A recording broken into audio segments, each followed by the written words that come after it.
전능하사 천지를 만드신 하나님 아버지를 내가 믿사오며 그 외아들 우리 주 예수 그리스도를 믿사오니 이는 성령으로 잉태하사 동정녀 마리아에게 나시고 본디오 빌라도에게 고난을 받으사 십자가에 못 박혀 죽으시고 장사한 지 사흘 만에 죽은 자 가운데서 다시 살아나시며 하늘에 오르사 전능하신 하나님 편에 앉아 계시다가 저리로서 산자와 죽은 자를 심판하러 오시리라. 성령을 믿사오며 거룩한 공예와 성도가 서로 교통하는 것과 죄를 사해 주시는 것과 몸이 다시 사는 것과 영원히 사는 것을 믿사옵나이다. 아멘. 찬송가 200장 찬송하시겠습니다.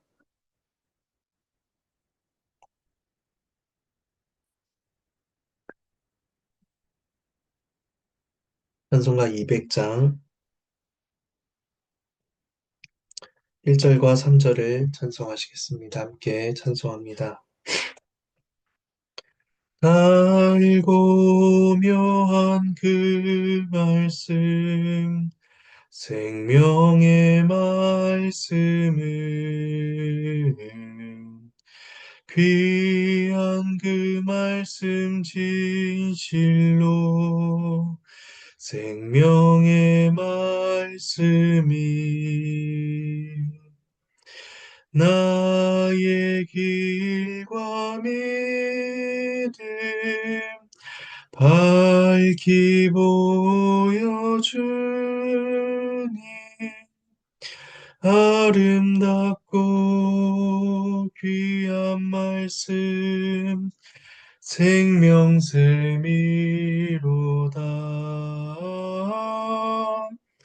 아름답고 귀한 말씀 생명샘이로다.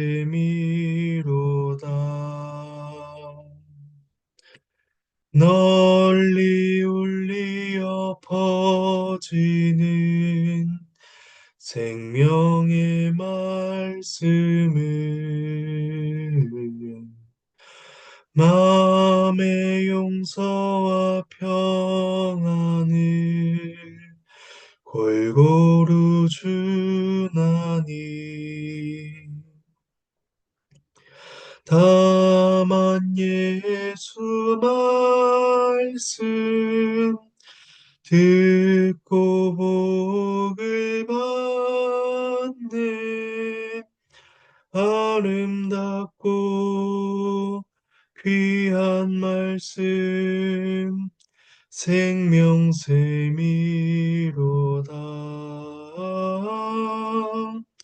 아름답고 귀한 말씀 생명샘이로다.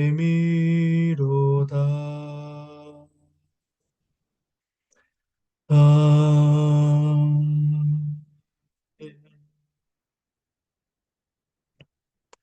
시간 잠시 기도하시겠습니다.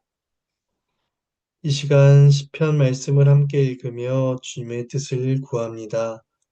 우리를 깨우쳐 주시고 주의 뜻을 분별하여 우리의 믿음과 삶에 적용하는 은혜가 있도록 도와주시옵소서.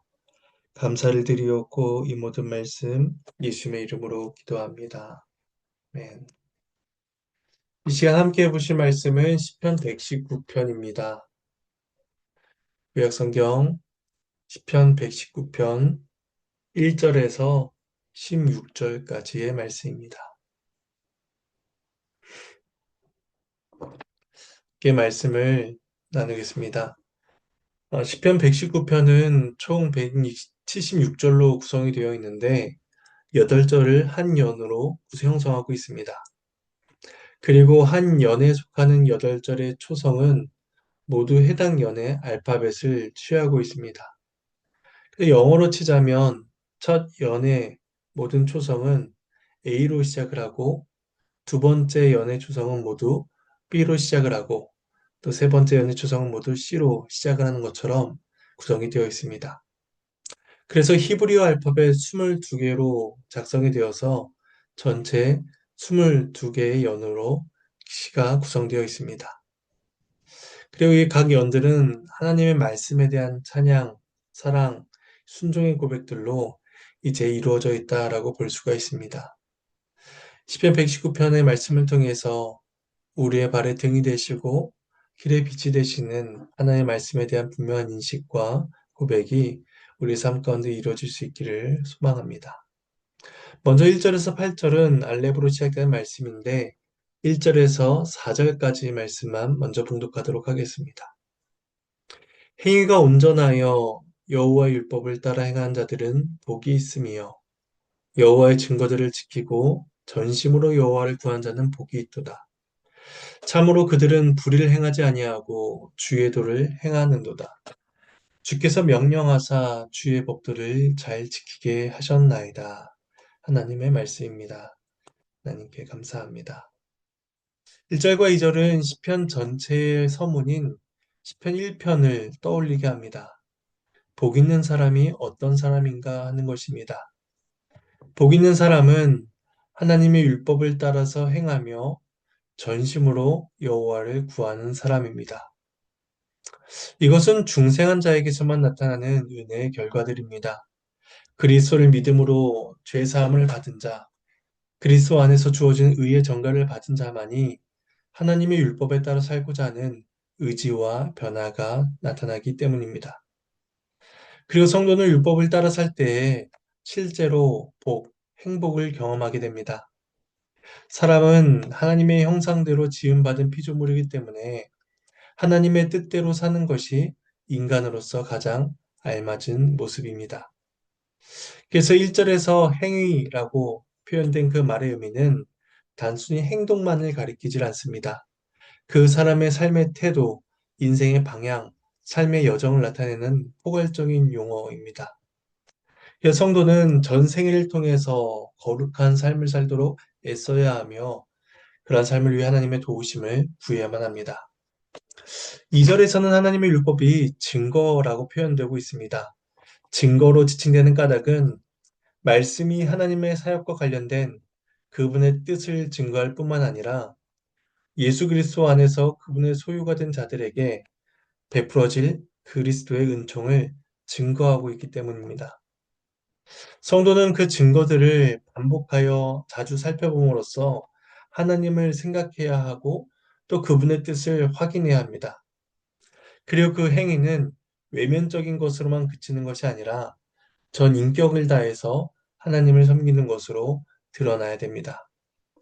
시인은 1절과 마찬가지로 2절에서 복이 있도다라는 말씀을 반복함으로써 그리스도에게 속한 자에게 주어질 복이 확실하다라는 것을 강조해 줍니다. 근데 악인들은 자발적으로 죄악의 종노릇하며 정욕을 위하여 육신의 일을 도모합니다. 그들은 악을 즐겨하며 기뻐하는 자들이죠.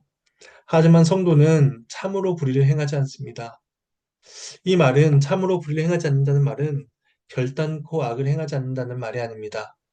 성도 역시 육신의 연약함과 세상의 유혹으로 인해서 미끄러지고 넘어질 때가 있습니다. 하지만 성도는 일상적으로, 습관적으로, 반복적으로 죄악을 행하는 일을 하지 않으려고 합니다. 악을 미워하며 저항하고 불의로부터 멀어지고자 했으며 주의 도를 행하고자 하는 소원함을 가지고자 사는 자들이 바로 성도들인 것입니다. 그래서 시인 역시도 내가 불의를 행하지 않고 주의 도를 쫓겠습니다 라고 고백하고 있는 것입니다. 그렇다면 성도들은 왜 율법을 지켜야 하는 것일까요? 바로 주님께서 명령하셨기 때문입니다. 이 명령은 단순한 권고, 부탁이 아니라 반드시 지켜야 하는 것입니다. 그리고 무엇보다도 창조주이신 하나님께서 그것을 반드시 지키라라고 명령하셨기 때문에 그 명령에는 세상에서 가장 큰 권세가 덧입혀져 있습니다. 그러므로 우리는 우리 자신의 취향이나 편의에 따라서 율법을 취사 선택하여 그것을 행하는 것이 아니라 모든 것들을 다 명령에 따라서 행해야 합니다. 그래서 시인은 주의 명령에 따라 주어진 모든 계명을 내가 잘 지킬 수 있기를 고백을 하고 있는 것입니다. 이어서 5절에서 8절 말씀을 봉독하겠습니다. 내 길을 굳게 정하사 주의 윤례를 지키게 하소서. 내가 주의 모든 계명에 주의할 때에는 부끄럽지 아니하리이다. 내가 주의 의로운 판단을 배울 때에는 정직한 마음으로 주께 감사하리이다.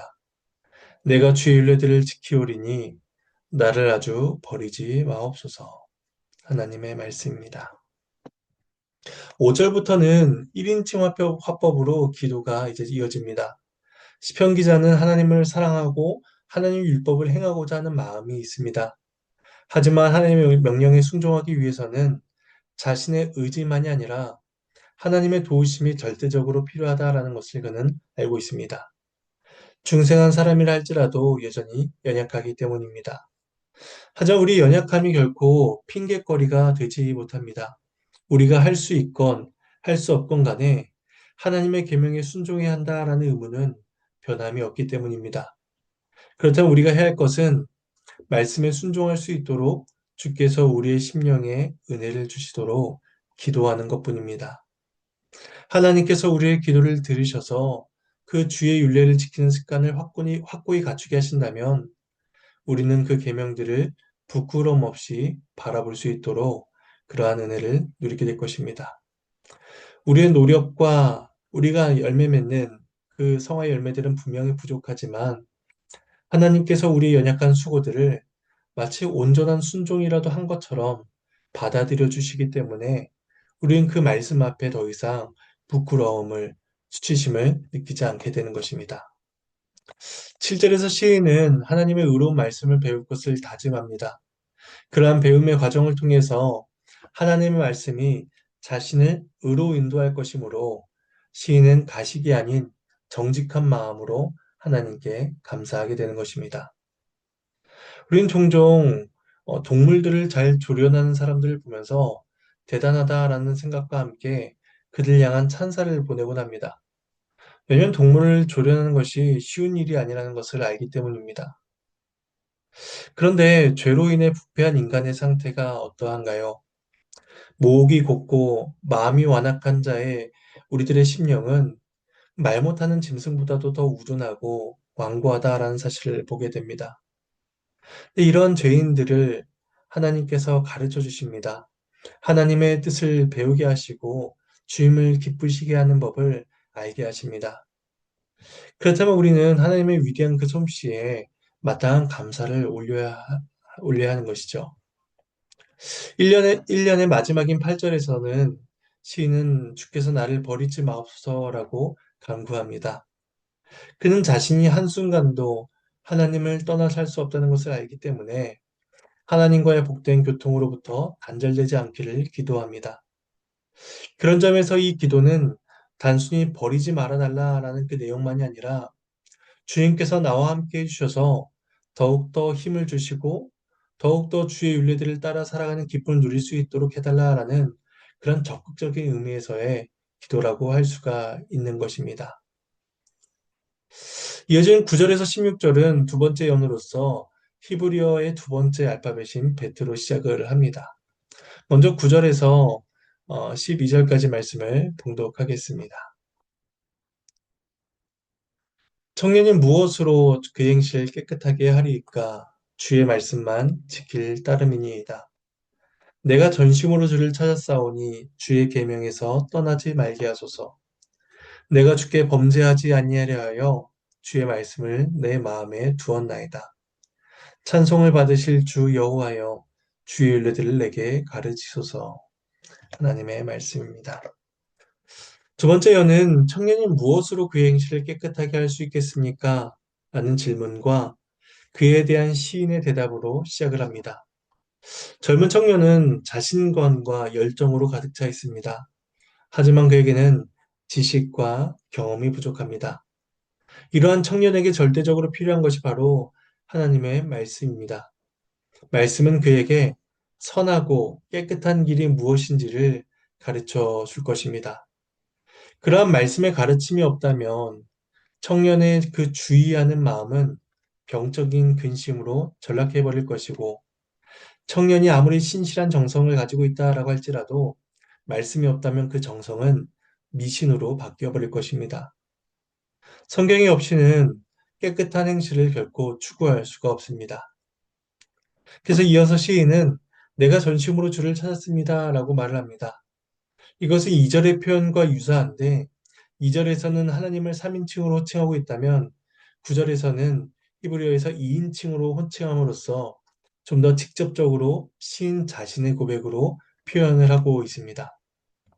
그는 단지 율법을 지키길 바라기만 한 것이 아니라 마음과 뜻과 힘을 다해서 주님을 사랑하고 또 주님과 인격적인 교통을 누리기를 소원합니다. 그리고 그는 앞으로도 주의 말씀만 지킬 것을 다짐하며 고백하고 있는 것입니다.